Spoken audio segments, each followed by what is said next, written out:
September 18th. Another Sunday has arrived, which means Tanaka has got some wares for me, and I have a look this time. I bought the Purifying Water and Soma combo for 14,800 yen.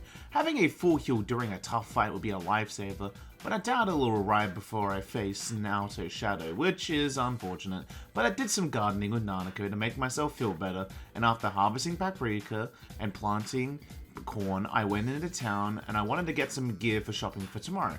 But actually, I forgot that Daidara wanted some corn, which I happily gave him. In return, I got a weapon for Yosuke. I decided to talk to Daidara, and apparently he bought a bunch of antiques from an estate sale by a woman who recently lost her husband. Sounds familiar, as it gets confirmed as he found love letters asking me if I think it's strange. He thinks of throwing them away, but it's a bit cold, and returning them to the owner is also kind of an admission of reading them. Well, I decided to take them off his hands, but with that sudden occurrence, I got what I wanted, which was almost a full gear up, almost using up all of my money I had, but I should now be able to face the dungeon, but that won't be until tomorrow, but wait. I got hard boots. That meant when I went outside, I could talk to the book reader, and I traded him it for Guide of Pests. But now that I did that, he wants me to find fashionable discs. Well, I guess I could find them, if I don't even know where to look. But I went to the floodplain to show Hazuno what I found. She's shocked, saying, the letters from her husband? How? I told him they were with Daidara. She says that it must have been when he came to collect the contents of the storehouse. So that's where she kept the letters. She then thanks me from the bottom of her heart. She's so happy, but she's going to burn them. That shocks me, and she says she'll go get some matches, leaving. She left to go get some matches, so I decided to have a little read through. It feels wrong to take away their privacy, but it's a very touching letter. I can see why she fell in love with him. There's another one saying, I want to see you so much. How much sky, earth, and water do my words have to run through on over to reach you, my dear Hisa-san? How I wish I was this postcard. She suddenly appears saying, isn't that just so sad? He had no idea he was being deceived. That confused me as she continues that she's sure he never imagined that the Hisa-san he loved would someday wish to see him dead. I asked him what she meant, and we sat down to talk. She starts, he was so kind, honest, and a loyal man. He felt ill and became bedridden. She had to work to support their family. He would always apologize for failing as a husband. When he did, he would smile so sadly. His illness worsened, and he must have been scared. He began to take his fear and frustration out on her.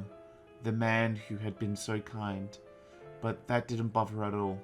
She had agreed that she would work and take care of him the day they were wed, in sickness and in health. She then shook her head and said, but he forgot.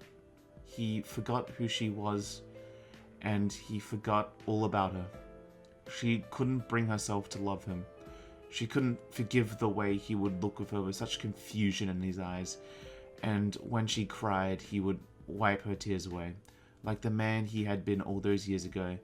She couldn't forgive that. She couldn't bear that. That stranger in his body, stealing his mind every day. When he slept, she tried to kill him, but she couldn't. While she was standing over him, he'd look up and he'd smile at her. That same smile he gave her when she was a girl. And in the same voice he would use to tell him that he loved her, he asked, "Who are you, ma'am?" After a long pause, she says that was 3 years ago.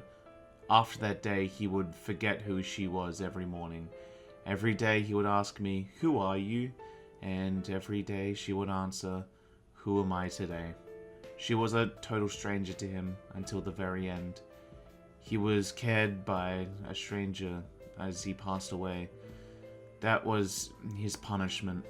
Punishment for forgetting her. I admit that is a cruel tale. But she's honest and says that she was relieved. Before she could feel anything else, she felt relief. Relief that it was finally over for the both of them. It was then that she realized that she had been wanting him to die. And because of that wish, he left this world and went to the gods. She is death itself. She smiles sadly, but I feel like I understand Hisano just a bit more as our bond deepens. She asked me to throw those letters away. She can't bear to see them anymore. She doesn't want to touch them anymore, and apologizes.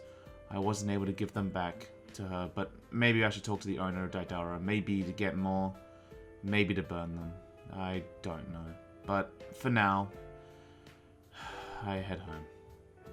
And during the night, I quickly headed into the shopping district and grabbed the tutoring job, and then went home and misclicked, and starting work on a model, boosting my understanding.